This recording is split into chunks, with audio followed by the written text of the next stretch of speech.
classe. Vous avez nani? C'est un Ken Piana. Ken Piana Magizembo. Il y a ça Malaout. Oh. Yo, as a same mistake different day. Oh, on fait la classe. Il y a ça, je répète mes mots. Na c'est un Ken Piana. Na linga kae. Je peux jamais citer le nom de moto na linga ate. Na linga kae, il façon la classe non seulement pour apprendre mais pour s'argumenter. Te yo as un dossier na moi. Il y a figure, il y a ça ba maman YouTube, ba maman ba samwa. OK. Ba maman ba samwa na YouTube. Mais biso siko to parce que biso so qui maman so qui moi ça la rater mais biso to ça la rater. Radio Souba le bakezo le succès na YouTube. Non pas na rater na c'était pour déjà na yebana. Merci à vous de fidèles internautes. Dans Info Plus, c'est bien votre humble serviteur Peggy Tita, le Parallèle France 24. Un grand merci à vous et un grand merci à l'équipe technique qui m'accompagne. Merci à mon cordon Mustafa Malembe, donc Moutasala Peggy Tita, le Parallèle. Merci à Kalouji Malembe, merci à Babim Boli depuis la Belgique. Un grand merci à mon sponsor Raoul Itono. Reste Diamant, l'héritier d'or, Motema Karine Biasaka. Un grand merci aussi à héritier Yaweli, Motema Armandine Yaweli. Un grand merci à Batoutou Mabolandanga partout dans le monde. Merci à vous. Vraiment, petit dans le Parallèle, on est là. On va essayer un peu d'entretenir par rapport à ce sujet, parce que, biso a tolinga maintenant, ce qui te yambi mutu. Mutu wana a décortiqué, nene biso tolingaka. Parce que tant que bon intelligent de la presse, c'est pas pour rien, parce que Tolingato a porté le bino mambo, parce que du fait bino, à YouTube, et comme il y a une distraction, au moins nous batunye se bazo à bataba mais ma réflexion et aux alaté, ma petite temps de parallèle, n'a dit que batbota la partout dans les États-Unis d'Amérique, dans Londres, dans Paris, dans Belgique, dans Suisse, même en Angola, même dans la nation Afrique du Sud. Vraiment, je dis un grand merci. Merci aussi à Luison Mbata, à Captain, la question un grand merci. Je reçois pour vous CG Mablé. Il est qui? Parce que petite c'est le parallèle, on a témoin killer, parce que on a témoin killer dans le sens que on a quatre plateau. Mouton a mené les bino, on a eu pour découvrir parce que tu as une ma séance sur l'émission, parce que parallèle, dans les moto, azo le bal de mamba bien parce que bino na bien bino, ta famille na biso. Je suis avec le CG Mable, il vient de l'Afrique du Sud. C'est quelqu'un bien. Je pense qu'on aura des sujets vraiment très importants à décortiquer aujourd'hui avec lui ensemble, parce que je suis là pour communiquer et informer. Déjà, je suis avec lui sur notre plateau. Merci à Moustapha Malem, parce qu'il faut on a déjà, on a déjà CG Mable. Est-ce que vous avez vraiment si on a donc déjà à qui je veux dire bonjour CG Mable. Bonjour Amanda Kopege. Bonne santé. Toujours. Dans la caméra, la grâce de Dieu, tout va bien. CG Mable. Bon, CG Mable renommé CG Mable, à secrétaire général à Djoban. Donc, on a moko ya ba bureau ya ba musicien na mbo autobing Afrique du Sud, précisément la ville na bisu ya Deben. Donc, one of the hommes qui a le batté, le but sur la boue, il va être il va battre. Non, CG Mable ni babon maître spirituel ni dans un bureau il y a des musiciens moto vraiment a émergé pendant beaucoup de temps dans Mboka Afrique du Sud. C'est ça parce que Moni mais avant d'abord ça je voudrais suggérer parce que j'avais un projet, j'avais un message que je voulais aussi lancer na profiter à mon micro pour lancer un mot. Le message en est que tu es Koboumate, tu es Koibate, tu es Kotuma SM, éducation civique et morale.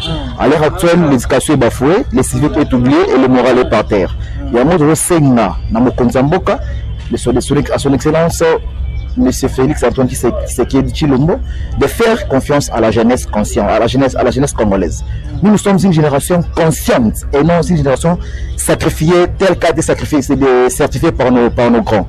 Toujours Senna Nabakulu Tunabiso, Soki Bango Bazalara, sacrifié, nous sommes une génération consciente. Bakosa par Nabiso, Biso Bana Bakosa Bisote, Bakosa Bana Biso, Biso Bana et Likate. Nane na obi ko samate normalement so mo bimbo exemple lelo obi ke adage moro ele mo bima ba bimbo ka déjà se kufa kala CG Mable yo lelo na SM éducation civique et morale autre mona bandation la impère balobela en autre est-ce que au dans assurance nil parce que la lobago you supposé glisser est-ce que ba yo ko tant yo na minute zo pe sa conscience na peuple congolais lelo toza diminuer ba le ba que peuple inconscient assurance nil aux alam ya ngona bi to ko bomate tu es battu, tu es SM, éducation civique et morale. Je disais, Nana Boko Samati, mais l'évité sur Boko Saï. Boko Samati. Génération consciente, Boko Sanani. Mais vous avez une feuille je vais arriver là-bas. Et puis, j'ai toujours dit que nous devons utiliser la musique congolaise comme le cheval de bataille pour le changement de notre pays. Il faut mieux qu'on a besoin de changer. À l'étranger, quand on voit un Congolais directement, on a sa musique, notamment Timate. Nous devons aussi révolutionner les choses. Il faut tout changer pour ma camme. Pour nous, qu'on a besoin de changer et c'est là. Nous avons conscience, tout changer la mentalité. C'est en changeant de mentalité que nous avons besoin de changer. Tu espérais que non. C'est nous, ça nous de prendre conscience, tant qu'une jeunesse consciente pour le développement durable de notre pays. Parce que c'est ça qui est la clé. L'éducation. Mais moi, je que là, aux la structure, la norme ou imposant. Donc quand tu arrives déjà comme ça, tu trouves que non, mais biso structure est plus awap. Éducation na biso papa na biso bazo ekenda wap. On est dans musala, nous devons musala. Il y a gouvernement. Et je suppose au Ligue pas ça c'est le gouvernement. Non, il y a dit que non, nous faisons appel à la jeunesse conscience. Et puis nous sommes très bien organisés à terme communautaire pour le changement de notre pays. Le gouvernement, ça l'a non sauté. Je me posais la question, à la place de vous entraider, cherchez le moyen comment, momentanément, apport au gouvernement, vous voulez que notre gouvernement a le mot, ça n'a pas de sens. Donc c'est dans la prise de conscience, nous échangeons en beaucoup. On a dit que musique qui ne bafinga que nos musiques ils ont non nous vendons de la musique. Je suis organisateur na organiser événement na fil du sud né nation de bandeli que non nous tous sur la boue Durban Batala. On m'appelle le secrétaire général à Durban. C'est pas au hasard. Donc c'est dans le souci aussi que notre monde a bandoka baninga, notre monde a fait baninga, bisope et zalabungo. Déjà parmi bateau va contester la musique qui était na mboka na feu de sud. Bateau va mettre les musiciens, c'est génial. Faut que le bateau va au monde d'abord pourquoi SM. Je dis SM, éducation civique et morale. Je parle d'abord de l'éducation. L'éducation, globalement, ce sont les instructions. Les civiques, nous avons les droits et devoirs. Et le moral, c'est les mœurs. La dépravation à mœurs est accusée dans les musiciens. Il y a des musiciens qui ont conscience pour tout le Congo. Je vais illustrer un exemple. Nous devons apprendre à nos musiciens il y a quoi que valeur, peu importance pour nous investir dans le Congo. Par exemple, peut-être peut-être un jeune Congolais qui s'inspire peut-être à cette conception peut-être d'un shop. Un shop professionnel avec des normes.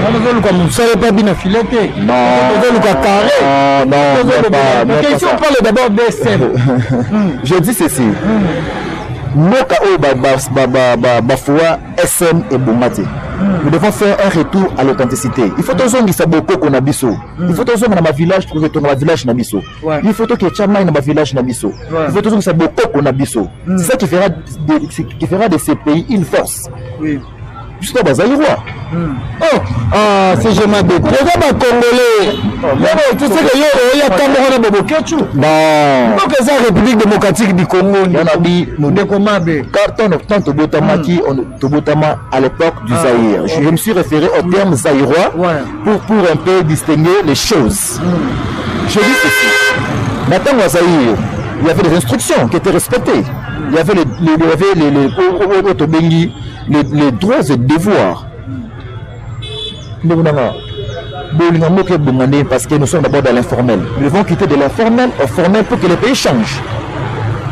Il faut que changer de mentalité. C'est le changement de mentalité.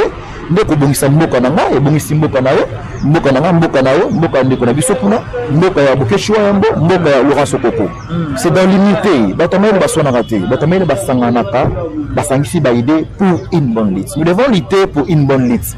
Tu ne peux jamais lutter pour nul autre. Tu ne peux jamais lutter pour tes intérêts personnels. nous devons lutter pour une bonne cause et une réelle cause. Il y a mon échange beaucoup en abysso. Comment on a biso pe artiste musicien, bando on a biso au bagi pe na slogan SM MPR. Tu t'es inspiré de ou ils avaient le mot de toi-même dans le chef de Sidona par rapport vie à comportement à la population, vie surtout dans les jeunes, ces autres qui ne beau. To ils avaient que non, au lalo la muke de que non SM na pe na ya na forme na. Bon, la piste d'abord bando on a biso au MPR mbote. Mais moi de l'SM que je parle, je ne me suis pas inspiré d'eux. Moi, j'ai des amis sud-africains, des amis indiens, des amis blancs. Tout le monde a appris à vivre. Tout ça, c'est lié aux instructions qui sont respectées. C'est de là que j'ai fait appel à la conscience. Je ne suis pas seul. Nous sommes tout un groupe de diaspora qui sont réunis pour le changement du pays. On ne peut pas s'éterniser à l'Europe. Des fois, c'est stressant de rester ailleurs. Il faut que tu aies un biso pour toi. Il faut que tu aies un biso. C'est quand on va respecter les instructions et prendre conscience, changer nos mentalités, nous qu'on a besoin de changer. Bon, c'est de ça. C'est pas que non, tu es pour la poste la politique. Non, nous voulons révolutionner les choses. Et par la voie musicale, la voie qui a été négligée. Par bonne volonté, acteurs politiques échangent en beaucoup. En beaucoup, football nous échanger en beaucoup. Beaucoup de musique nous échanger en beaucoup. Mais soit il y a Congolais, il n'y a pas un Congolais plus que l'autre. Nous avons tous un sang coulant congolais. C'est dans ce sens-là, notre ligne qui vraiment peut pousser la jeunesse à comprendre que non, nous sommes la ville de demain. Le Congo de demain nous appartient. Si nos papas n'ont pas pitié de nous, ça nous maintenant de prendre, d'avoir conscience, d'avoir pitié aux générations futures. Tout ça, les gars, c'est tout ce qui est la bango, tout ce qui est la bango, tout ce qui est la bango,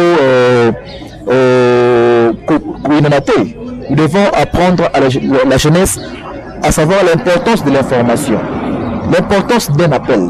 Ce sont des choses et ça, nous sommes pour mener au fond que nous, quand j'ai l'information, je suis riche. Le loto, l'obité, mais écosystème. Nous devons nous réunir, l'unité nationale. C'est pas c'est dans le souci et dans l'amour patriotique nettoyer pour changer mon nambo qu'on a besoin. Un projet, est-ce que tu as déjà contacté les artistes et musiciens ou bien les artistes aux une bonne relation? Bon, jusque-là, je n'ai pas encore contacté aucun artiste musicien, mais je veux aussi vous rappeler que non, je suis le seul Congolais à avoir représenté la culture congolaise dans l'événement aux Arabes dénommé chaque année de Ben July. C'est dans l'événement, ça a été une immense joie pour moi, Rumbatrap, il y a dynastie à Ferrigola et Betaki. Il y a moi, ça m'a aussi poussé dans l'échange culturel. Donc, et puis, je vais vous donner des données. C'est même l'Internet. Et puis, quand on a un échange culturel, j'ai eu 4 contrats pour la Ferrigola. Donc, ils ont tout le monde avant un artiste, à quoi border. Si vous avez chute sur la musique congolaise, et ça va bureau na bango. Ba bureau ba musicien, il faut que ça apport na bango zani na musique congolaise. Mais bon la faire rigoler les gens mal entourés par rapport à cette conception ne bateau le bateau faire il est mal entouré. Est-ce que tu peux prouver aussi quelque chose par là? Est-ce que le sujet bon ning le bateau faire rigoler c'est un bon chanteur, aïmbara bien, asalama amboa bien, mais mal entouré. Est-ce que c'est vrai tout ça? Sûrement, j'assure ça. Je même dit ça dans une émission en Afrique ici, sur un plateau là. Mais il dit ça qui bureau, il y a jet set boy. Ce qui va bomber Moussa na bangoté. La prochaine dynastie va osalaté. Ce qui va bomber Moussa na bangoté. La prochaine dynastie va osalaté. Parce que c'est étonnant. D'ailleurs, la semaine il a flou à tirer combat fallait pour pendant mon année. Alors de la dynastie, ils ont réussi pour la bangolo. Non, c'est là. Flou. Flou nena.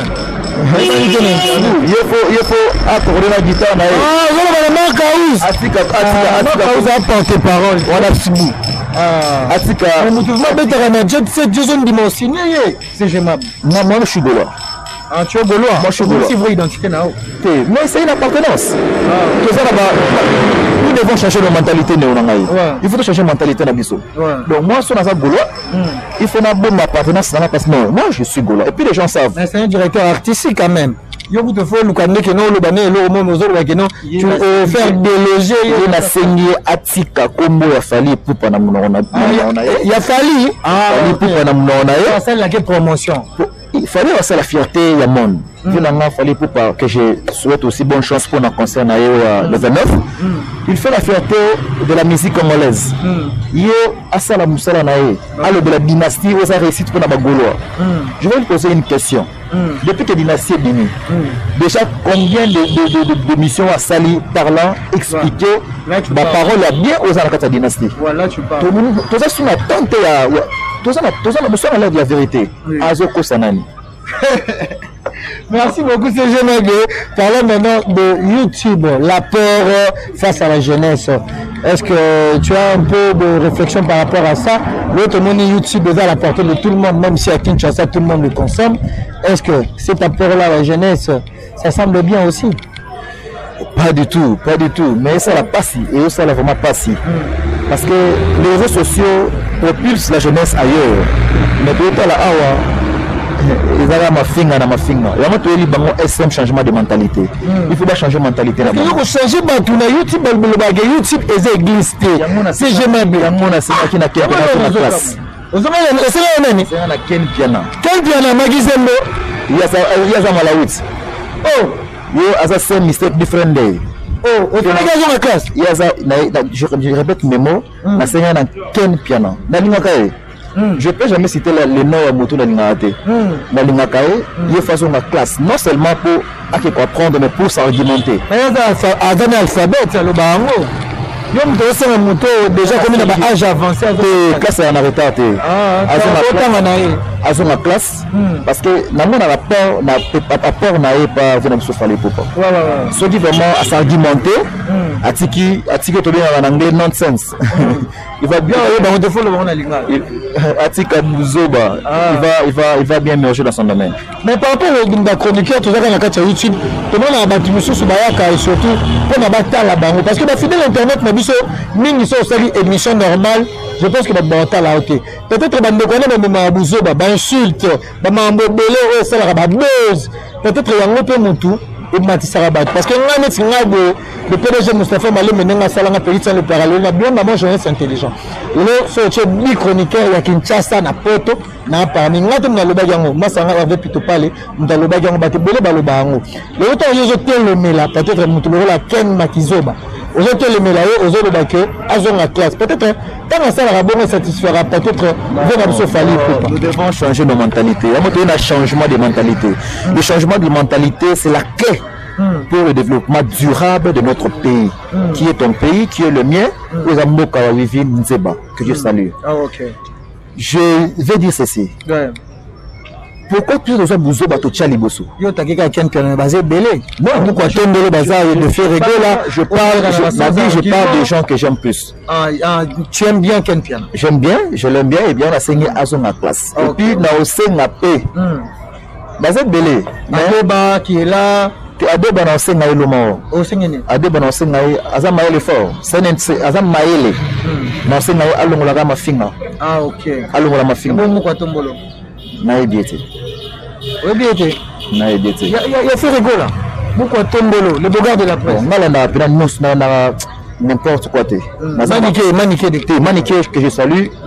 Bon bah ça maman au photo tout ça moi tout ça moi coup de pouce, moi courage. De voir une femme se tenir comme ça avec des bons propos, avec des bonnes analyses. Coup de chapeau. Qui c'est Njora? Te yo azan dossier nanga. Dosseni. Il y a samisa ba maman YouTube ba maman ba samwa. OK.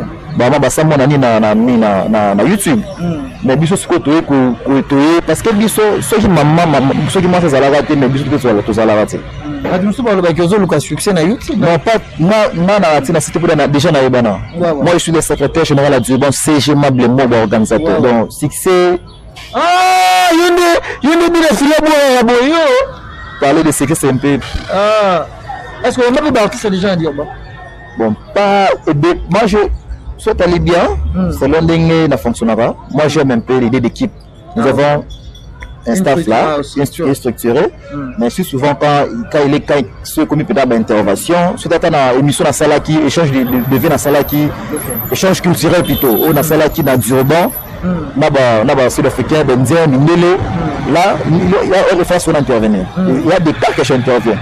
Mais na ndenge vraiment l'équipe Moïse Evanda, na Pesimote na César Nzondo Beben TV et puis directeur Lodi Kitenge. Pour conclure dans ces sujets, il y a YouTube. Quels sont les envisagements par rapport à ce sujet? Parce que tout le monde a le YouTube déjà vraiment suivi par rapport à la TV nationale locale. Yo, on a une idéologie, moi, on a une classe et tout. On a YouTube et Tamboula. Ils ont un badge, on a ça qui va le YouTube et église. Tout est permis. Yo, le revenu au sala. Et l'on va regresser. Bah, émission les gars na YouTube ou bien bah buzz parce que on dit que buzz est partie très important au lolo youtubeur nyonso à ça la buzz parce que Elise ka Kolongo a dit c'est un bipegi tita bino bah il y a YouTube buzz né. D'abord est-ce que tu peux parler le mot buzz dans le sens négatif? Bon, dans le sens négatif, je trouve pas du tout parce que tout le monde a toujours en pleurs, tout le monde a une évolution. Donc, mais pas parler que YouTube c'est le buzz, non. YouTube rend la vie. YouTube peut ça rabattre la vie. On a fait beaucoup de projets aux Aristoniens à YouTube et puis on a financé. Donc peut-être par manque il y a identité sud-africaine. Tous les vraiment bénéficiaires d'identité. On dépendait parce qu'on n'avait pas des ID, identité sud-africaine. Ce qui YouTube c'est base lokuta pe eza je dis bien lokuta ya solo dès na moni vient biso mo ba bengi sauver pas passer na biso Denis c'est afro pétage it's nonsense mais on peut YouTube que ça it's bullshit and full of nonsense it's afro pétage donc on a tout on peut pas me lire azobinango bato danger bazobina to bomate ba kamera kuta lela afro pétage makasi ndenge tinga rapeli tito na fena o eloko esalanga eza YouTube siko to kenga passer de nuit afro pétage le on est pesokana ce qu'on dit YouTube c'est YouTube qui a fait de toi mais quand même c'est la YouTube tu vois que c'est différent des autres au moment na ngara senga na passer na biso de nuit atika kombo ya kofolo mida mnaona hiyo kofolo mide kofolo za mninga na yote il y a des camarades mais afro peut-être non tout ko bomate tout ko ibate tout ko toma SM éducation civique et morale depuis le changement de mentalité nous devons changer nos mentalités ça n'aide pas ceux qui bakos sur la musique les à cause de dépravation de mœurs je dis non ils sont là basés leader il faut basser la maman bien faire quoi ça bango que non bandimialo na lobby nzambe bakosa ka été nzambe a changé ka té olati kasaka lokola mondimizo ko fond du cœur ozali mobungu tongo nyonso nzala lo sambo bapakola mukanda nzambe makila tika kokosa bana nzambe kozali pasteur tika kokosa bango kozali mondimi na pasteur na de ngesi j'ai de peur que à la révélation Jérémie 14 et puis dans sengaé attends à Josué 25-14 nzambe bakosa ka été attends à Exode 5 bango ba censé quoi prendre biso mambo mais le projet na biso ya jeunesse consciente si soka tiki nzela wana ya poni wana biso to ko assister. Merci beaucoup. Avant dernier sujet, M. Zali, Sai Vice à Seloscan. Et ça, guerre mondiale loyale parce que Sai, mais oui que c'est loyal. Il y en a tout là. Sai comédien, c'est les artistes musiciens. Pour la commune voisine, Bandal Kitambo. Les lots quand tu vois les lots, deux frères Wana, les lots bazo se critiquané hein faut le bango vérité na chango se critiquané na nenga lingala quoi ou tozomona o aïe na flamme tout le monde déjà ça déjà avec Coco Ping Pong déjà le na ba combien faut dire que le ba bien ça na ba combien belé ba yo kana raté c'est le EP na ba artiste musicien et belé azo kana bango Et d'abord, les bangon balé bazar na problème. C'est jamais bien. On a monté au bon. Bon, non, bah que tout est kobomaté, tout est koibaté, tout est kotoma SM, éducation civique et morale. Nous devons changer nos mentalités. Ma fiston ça y non c'est na eboye. Achana se. Ah comme un patron oui bien. Bisokoli sans complexe. Bisokoli ba massa ba vient na biso. Sur la moyen car moyen de transport. Sur la moyen la villa, on là jamais 72 heures, tout 48 heures. Jamais. Non, c'est que as un respect, il y a droit de messe. Il vient d'absolu Poutine, azam n'engana été. Et ça la Sony. Quand on parle de l'SM, il y a une histoire où bazo tika, où ba na biso ba autant ngo mabe, ba retomber wana et cause la biso, ba on ba osalati. Ba osalati. Na fiso ça y est na FC boy. Fiso ça y est aux Anouki. C'est la Lupemba. Ba chef sur aux la wana ba zarabi face. Tu es au film maté. Il fait bela au loba. Aké banokita tout na mulu. La finité, ça n'a rappelé que la titre ya bombe ya fait na biso Poutine aux alliés. Il faut vous avez la présentation de ma propos. Tu es au film maté, tu es au bomaté. Je ne vais pas encore mes propos. Na Chicago na online pour laisse-moi bien me répéter. Na Bible fiston Saï fiston Saï grand comédien Mboko moi ba connaître biso basala pe basala histoire. Je dis ceci fiston Saï aux Anouki non Kamisa c'est Lupemba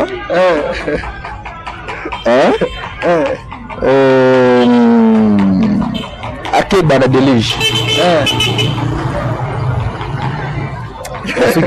Mais le lieu m'a dit vraiment merci beaucoup à toi, merci à Moustapha Malembe vraiment babi le beaucoup lié ça babo ça na monté pegi titanta bomo na tilo na aussi la tête na vie na peut scrum na senga na ebo vie na nga atika jalousie vie na nga Poutine je dis jalousie ça une azar jaloux ya autotanasie. Ah ok ya titi venu fiso na biso ya na salina na depuis que mpomba ya nuance que je salue en passant ba vient va il passer ba vient va faire quand tu sur ton avion tu sens l'expérience il dégage d'avoir une expérience. Surtout on va nous sur la bout. C'est ça c'est un qui dégage l'expérience. Donc nous devons respecter la icône tout le monde a mis sur la biso. Tout ça na bango pe na bakulu tu na biso. Nous na vie na Poutine enseigner la puissance respecte la puissance. Et c'est nous tenons na lutu na Himuladika, Kadi Viminde, Patrick Yamosoki na Boubou Senzi. Je dis merci à Kadi Viminde, papa na Prince Orléans, na Poto, na moni famille Viminde Mobimba. Merci beaucoup na Batutu parce que c'est jamais bétant à tenir bakou na vina pegi c'est un vrai mon abondant, un vrai natif abondant. Tout ce qu'on a tous à moi parce que tu connais déjà à Souka, c'est le scram c'est produit na MK. Il bien non. Ils allaient comme aventure le lot de réalité tout le monde a pas panneau na ville professeur Kinshasa d'ailleurs Kalaming Tengala Moustapha Malembe tout ça na 8e rue tout que une répétition spéciale il y a c'est le scram d'abord bah nous sous Adé va dire c'est le hasard courageuse hein. Est-ce que d'abord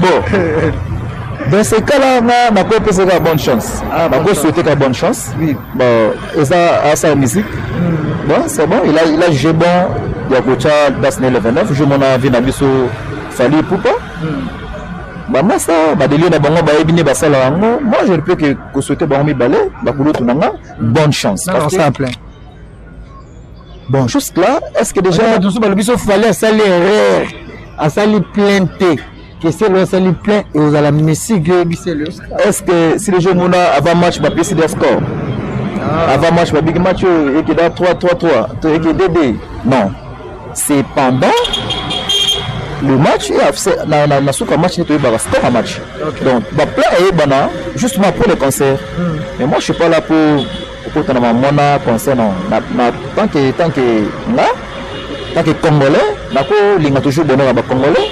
Donc, on souhaite la bonne chance. Merci beaucoup de m'avoir retrouvé dans la récit. Merci à mon vieux Boli dans récit. Merci à Babine Boli, le président des immobiliers. Merci aussi à mon sponsor Raoul Itonon Prince de Diamant. C'est Mablo, dans ce jeu d'Abisso, on va parmi à mobilisateur pour aller dans concert raison à la photo. Est-ce que tu avais il y a pas de rêve sur Laurent Sokoko on a simana non d'abord on a aussi na kulutu na beaucoup de choix wango kulutu balikate ka pona olité balikate pour nous l'autre tu ne peux jamais lutter pour tes intérêts personnels il faut lutter pour une bonne cause une réelle cause une réelle lutte non c'est na kulutu na to sangana to vanda tout sangana, tout vanda, tout solola. Parce que la musique a été acquise. Mais aujourd'hui, la musique, les musiciens ont fourni comme des efforts. La musique est reconnue comme patrimoine immatériel au niveau de l'UNESCO. La musique congolaise jouée, c'est pas facile. Donc nous devons toujours moment culture sans pour autant le savoir. La musique fait partie de l'une des cultures de notre pays. Tout sangana, tout solola. Il y a un moment de pays qui n'a pas été bureau à Bissana Bisso, Bassala de l'Oroté. Bureau à Bissana Bisso, Bissana, à peur de Bangouizani. Donc, Bassangana, ils doivent se réunir. Parce que tu ne peux jamais, aux autres bureaux, il y a un quartier latin, au satellite, il y a un objectif, il y a un quartier latin, il y a comment au satellite, il y a une polémique, il ne porte rien. Bassangana, Bassala, mémoire. Déjà, la musique est honorée. Nous avons des ambassadeurs au niveau dans la musique. Le quoi, son excellence Kofi Olomide a accompagné Bango, Nabiso, Nabafan, tous les musiciens pour savoir c'est quoi au juste. C'est une culture où ils ont toujours maculé ça pour autant les savoir. Le lot, soit allé manager. Mais c'est ça, exactement, ok. Mon niveau Nabiso ou le Mbomba. Sauf que manager, that's guy is a legend.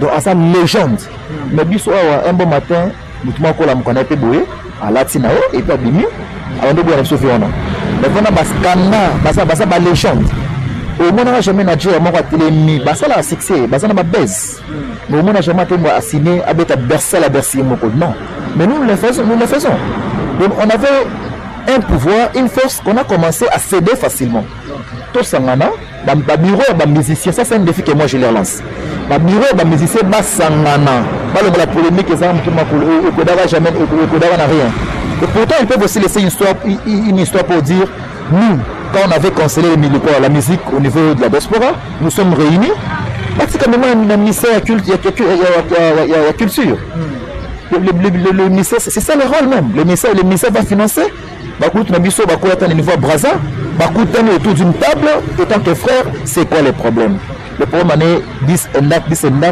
c'est comme ça et puis Nakout on a bloqué Choua Wambo Baso c'est que la biso nini et États-Unis c'est que la biso les gens mafinga Koboya Koyinatani Mboka na biso peut échanger toi on a besoin de changer président tout on a besoin après pour ça changer la mentalité. C'est pour laquelle tout ça a toujours changement de mentalité. Prenons conscience. La guerre qui est allée, c'est une guerre qui est politique, que tout le monde, soit vrai Congolais, oui bien c'est une guerre qui est politique. Ceux qui bakoulu tout nanga ba moni qui bako quitter, batang sa biso histoire. Bati que la biso histoire. C'est même vie de l'histoire. Ceux qui vont bako quitter, maintenant nous, ça sera incarné dans notre tête que non Rwanda aza ndeko na yote Rwanda aza moyini na yo Rwanda boye mais pas s'oublier que biso nous avons tout ce cas à distraction nous avons fait mal au Rwandais mais Rwandais batangisa ba na bango histoire de rebellion mo na histoire non c'est quand mutamani babi nga papa na nga kina Congo rebellion boye ba c'est un accord na président mais président aura ka accord wana te vous voyez que ça batangisa biso histoire biso bana biso peut autant sa banque histoire les pays se construit la force d'un pays c'est l'histoire na biso zanini histoire comme bafoué na mafinga tene to bongisa Congo mais na ko sangana na mawelu kotia mailendo et bon ça comme biso. Merci beaucoup, c'est jamais très intéressant. Merci à tout Bozolanda. Analyse plus 10 info plus parce que ici c'est la réflexion. Je dis un grand merci à tout ça. Merci à tout le monde Bozolanda biso. Ouais, il y a un boy. Tant que c'est la mission ça analyse le retour. Mais de faire les rabos sangani, non, analyse il faut la boy. Nous avons le bas, madame ce sont des madame madame Marabout Azomona. Vraiment, entre les bateaux, tout va qui choqué, peut toucher.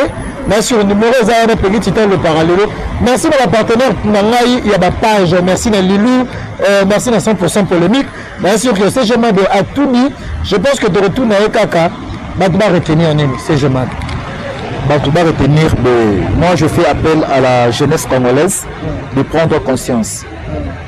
J'ai dit, nous avons porté un message qui est SM, éducation civique et morale. À l'heure actuelle, l'éducation est bafouée, le civique est oublié, le moral est par terre. C'est à nous de construire le pays. Tout ce qui est la mongonate, c'est à nous de prendre conscience. Moi, je fais appel à la jeunesse consciente, tout sangana. On n'a pas besoin d'attendre parce que par là, comme ça, il y a des idées qui arrivent. Quand je parle de l'histoire, quand on parle de l'éducation, on ne peut jamais ignorer l'instruction par rapport à la Bissau. Où est passé le salon national? Où est passé le corvée national? Donc tout ça sont des choses où il faut que vendre entre jeunesse, tout sangani bana limba basangani, bana batete basangani. Ne fût-ce que 2 heures chaque samedi, vous salez corvée, vous salez salon mon quartier nabino, ça va toucher le président parce que on a été certifié une génération sacrifiée. Maintenant, c'est à nous maintenant de démentir cela que nous sommes conscients de tout ce que nous faisons. Parce que actuellement, moi, papa, maman. Mais tout ça, c'est dit à quoi? C'est dit à l'éducation. Tu as constaté que non, l'éducation, ça va fouer cause et ça pauvreté. Non. Moi, je viens d'un pays où le taux. Bon, ça on parlera même. Pendant signaler Batou, c'est vraiment tu es très intéressant. Nos alanais, surtout, tous les années dans la séance, c'est belé. Vraiment, il faut décortiquer nos membres parce qu'on a payé ce temps le parallèle mon chaud. Je pense que déjà, le message est bien capté. Déjà, tu as dit déjà première émission, première analyse de Nabiso. Tu as créé tout au matin la 10e parce que espace ces appels, c'est pas moi qui parlé le parallèle. Le monde dans aussi la tête, c'est parce que c'est parce que nous avons la reconnaissance, c'est parce que ma qui cité. Parce que si on a des qui cité, on joue avec les comment. On a qui cité, on a des zaki. On a eu ma boca, Moustapha, Malembe, Ana Mizima. Ce que on le carré na Boutou. Mais un problème, tu as une minute, on a une relation qui est liquide. Babim Boli, le président des immobiliers, Raoul de Prince de Diamana. Comment on se l'a même dit qu'il nous a on se l'a héritier et Yaeli. Nana Batebele n'a pas de Bazali parce que n'a poli et n'a respect.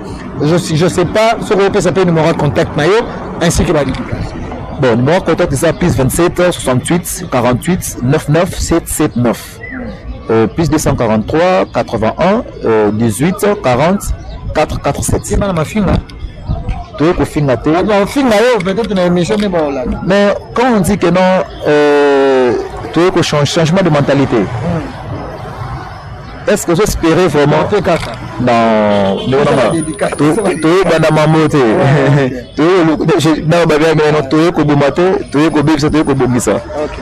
oh, finga, Alexis, identité maé, changement de mentalité. Moi, ça va Nicolas Yangona. Au fin, papa, changement de mentalité. C'est ça. Bon, bah, dédicace vraiment, tu peux ça mon poteau, et changer dans mon pilote. Le non, ça dédicace. Merci beaucoup, merci à tous les fidèles internautes qui me suivent en scène. Un grand merci à vous. On est arrivé à la fin. Analyse plus 10 avec réflexion. J'étais là avec le CG Mable qui vient de l'Afrique du Sud. Je pense que Nicolas de Romain en Anaye. Vraiment, je dis un grand merci à Moustapha Malembe, le PDG d'Infoplus. Un grand merci aussi à notre CG, notre DG Lukman, pourquoi pas, Madame Patricia, tout le monde. Merci aussi à toi, Kaloudje Malembe. Merci à tout le monde. Merci à Charlie Boutique, Charlie Luboulou qui est déjà ici à Kinshasa. Merci à tout le monde le parallèle. Quant à moi, je dis un grand merci. On se retrouve à la prochaine. Restez branchés sur Infoplus. Bye, à la prochaine.